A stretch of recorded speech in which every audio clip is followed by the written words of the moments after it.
Hello everyone, in this video we are going to discuss about JavaScript.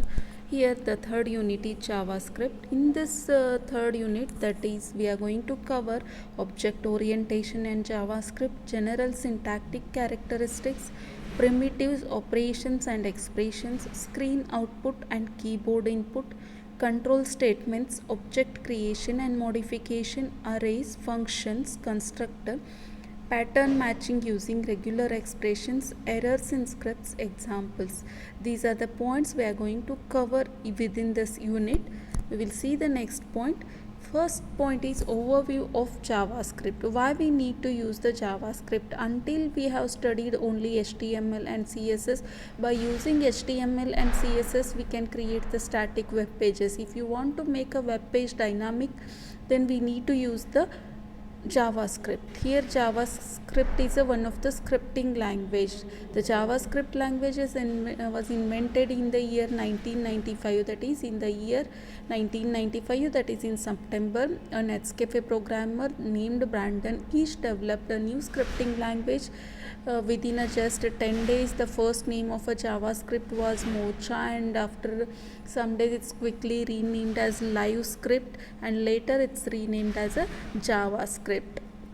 See here, when the JavaScript was invented, it was invented in September 1995, and who invented it? Brandon Each invented it. The first name of the JavaScript was Mocha, and quickly it's renamed as LiveScript. That's why Mocha and LiveScripts are the first name of the JavaScript, and later it's renamed as a JavaScript.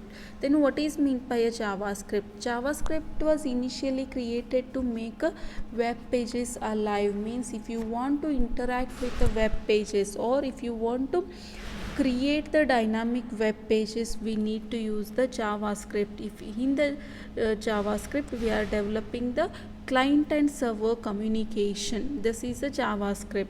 The programs within the JavaScript are written are called as scripts. They can be written right in a web pages HTML and run automatically as the page loads. See here, we are going to write the JavaScript in the HTML pages, and when we run the HTML pages, automatically the JavaScript pages are going to be executed. Scripts are provided and executed as plain text. They don't need special preparation or compilation to run. See here, JavaScripts we are going to execute in the HTML web pages. That's why no need to execute JavaScript separately, or there is no necessary to special preparation or compilations of running the JavaScript. When you execute the HTML programs, automatically JavaScript programs are going to be executed. JavaScript can be divided into three parts. One is the core part, second is the client side part, and the third is the server side part. We'll see what is meant by a core part. The core part is the heart of the JavaScripting language. It includes operators, expressions, statements and subprograms. And what about the client side? Here client side JavaScript is a collection of objects. It supports the control of a browser and interaction with the users. It mainly focuses on the interactions with the users. Then what about the server side JavaScript? Server side JavaScript is a collection of objects that make the language useful on a web server. Here it's concentrating on the web server, that is server side part.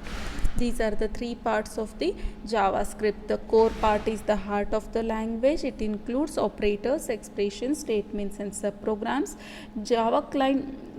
Client side JavaScript is a collection of objects. It includes the user interaction part, and server side JavaScript is also collection of objects. Here we are using this with the help of the web server. These are the three parts of the JavaScript. The next point is the difference between Java and JavaScript. There are many differences in between the Java and JavaScript. The first difference is Java is strongly typed language, and variable must be declared first to use in a program. In Java, the type of a variable is checked at a compile time. You can see here Java is a strongly typed language, means here the Java is case sensitive. Here if you want to declare by any variable, first you have to declare it, then only it's possible to use that in the program. Here the type of the variable can be checked, means the data type of the variable can be checked at the compile time. But in a JavaScript, this is a weakly typed language, means here you can mention the data type is very weakly one, and it is having very less syntaxes and rules here. And the second difference is Java is purely object oriented language. JavaScript is object based scripting language. If you want to execute the Java programs, here we are going to use the Java virtual machines or the browser. But if you are executing the JavaScript programs, here we are going to run JavaScript programs only on the browsers. This is the third difference. And now the fourth difference is objects of Java classes are based.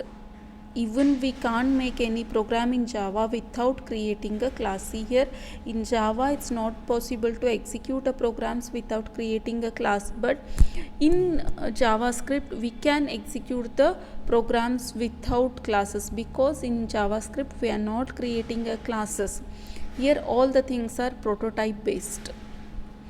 The next difference is Java program file extension is .java and the JavaScript file extension is .javascript. And to execute the Java programs, we are using the Java virtual machine, which translates source code into byte codes. In JavaScript, we are interpreting, we are not going to compile. Here only here we are going to use the interpreter. Every browser has the JavaScript interpreter to execute the JavaScript code. The next difference is JavaScript is a standalone language. Here it doesn't need the support of other languages, but JavaScript is not a standalone language. Here it is dependent on the HTML programs. Here we are going to include the JavaScripts into the HTML and we are going to execute the HTML programs. Next difference is Java program requires more memory and JavaScript needs very less memory. Therefore, the JavaScript is used to create the web pages. And the next difference is Java has a thread-based approach and JavaScript is an event-based approach, as well as Java supports for the multi-threading and Java does not support for the multi-threading. These are the differences of the JavaScript. Now we will see the uses of the JavaScript. There are many uses of JavaScripts are there.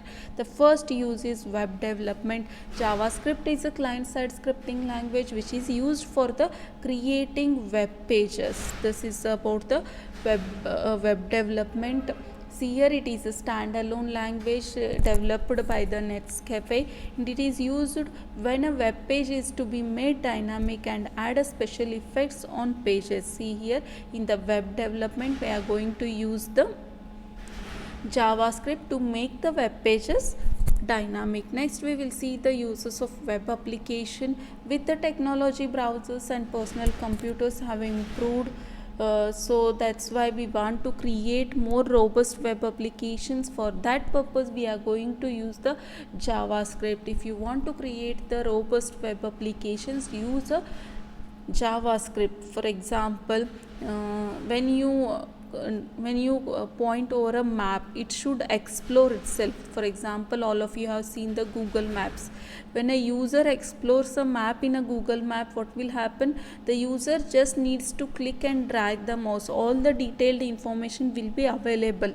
This is done with the help of the JavaScript. Next, you can use these in different presentations as well as in different server applications. Also you can use in web servers. You can use, see here how you are going to use these in server applications. All of you have heard Node.js, means Node JavaScript, which is a server application. This is built on Chrome's JavaScript runtime for building the fast and scalable network applications.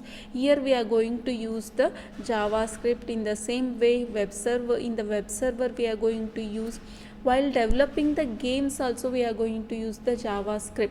The combination of JavaScript and HTML5 will help to develop a popular games here.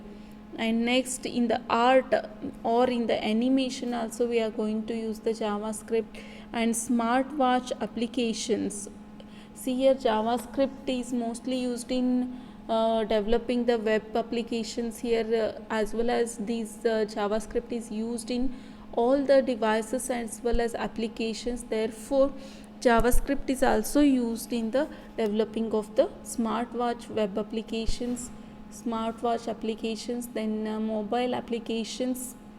The most important thing that can be done by users of JavaScript is building the applications without web context. Mobiles being mostly available in many different languages such as Android and Apple. Therefore to build such a type of mobile applications we are going to use the JavaScript. Apart from this, we are going to use JavaScript for displaying the date and time, means smartwatch, and for displaying the pop-up window, dialog boxes, drop-down menus, as well as presentations and slideshows. How we are going to use the JavaScript in presentations and slideshows? See here, JavaScript provides the facility of creating the presentations as a website. Therefore JavaScript provides many features as well as applications at the web based side. Therefore it helps to develop the presentations also. These are the uses of the JavaScript. The next point is object orientation and JavaScript. What is the object orientation and JavaScript? See here, as I told previously, JavaScript is not an object oriented programming language, it is an object based language. Therefore JavaScript does not have the classes. Its objects are used for both as objects as well as models of the objects. Without classes, JavaScript cannot have the class based inheritance. See here, without classes the JavaScript cannot have the class based inheritance. It is supported in object oriented languages such as C++ and Java. Therefore if you want to use the inheritance in the JavaScript, then you need to use the prototype based inheritance. Therefore if you want to use the inheritance in JavaScript, use the prototype based inheritance. Without class based inheritance, JavaScript cannot support polymorphism. Therefore a polymorphic variable can reference related objects of different classes within the same class hierarchy. This is about object orientation. Now we will see the JavaScript objects. In JavaScript, objects are collections of properties. It corresponds to the members of the classes in Java and C++. Each property is either a data property or a function or method property. Data properties appear in two categories. One is a primitive values and another is a references to the other objects. This is about the properties. JavaScript uses non-object types. See here, JavaScript uses non-object types for some of its simplest data types. These data types are called as the primitives. The non-object types are called as the primitives. Here primitives are used because they often can be implemented directly in the hardware, resulting in a faster operations on their values. That's why we are going to use the non-object types or the primitives. All objects in a Java program or JavaScript programs, here all objects in a JavaScript program are indirectly accessed through variables. All objects in a JavaScript program are indirectly accessed through variables. Such a variable is like a reference in Java. It's like a reference in Java. All primitive values in JavaScript are accessed directly. See here, primitive values you can access the directly, but objects are accessed indirectly. All primitive values in JavaScript are accessed directly. These are similar to scalar types in Java and C++. Therefore these are called as the value types. The properties of an object are referenced by attaching the name of the property to the variable that references to that object. The root object in JavaScript is object. See here, the root of the object is in JavaScript is object. A JavaScript object appears both internally as well as externally as a list of property and value pairs. The property are names, means the properties are names, and the values are the data values or the functions. All functions are objects and are referenced to variables. This is about the object orientation and JavaScript. The remaining concept we will see in the next video. Thank you.